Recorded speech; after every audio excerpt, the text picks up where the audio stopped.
राजकीय घडामोडी, सामाजिक विश्लेषण, कृषी विभाग, कला व मनोरंजन विश्व आणि क्रीडा क्षेत्रातील बातम्यांचे ताजे व अचूक अपडेट लोकशाही 18 न्यूजवर। बातमी मागची बातमी, शोध सत्याचा। वनोलीजवळ झालेल्या दुचाकी व बसच्या भीषण अपघातात 3 युवकांचा जागीच मृत्यू।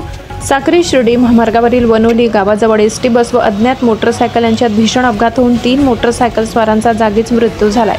ताहराबादकडून येणाऱ्या बस क्रमांक MH418849 नंदुरबार वसई या बसला हॉटेल अधिरा जवळील वडंद रस्त्यावर समोरून येणाऱ्या दुचाकी क्रमांक MH184124 या FZ5 या मोटरसायकलचा ताबा सुटल्याने ते तिघेही बसच्या पुढच्या ड्रायव्हर जवळील चाकाजवळ जोरदार आदळल्याने तिघांचा जागीच मृत्यू झालाय।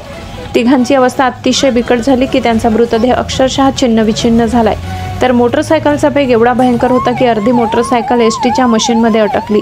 या घटनेची माहिती मिळताच सटाणा पोलिसांनी तातडीने घटनास्थळी धाव घेऊन वाहतूक सुरळीत केली। यावेळी पोलीस निरीक्षक योगेश पाटील, विरगावचे ज्ञानेश्वर देवरे, सटाणा कृषी उत्पन्न बाजार समितीचे संचालक डॉक्टर राहुल सोनवणे यांनी घटनास्थळी धाव घेऊन मृतदेह तातडीने सटाणा येथील शासकीय ग्रामीण रुग्णालयात दाखल केला। यावेळी सुमारे 1 किलोमीटरपर्यंत वाहतूक खोळंबली होती।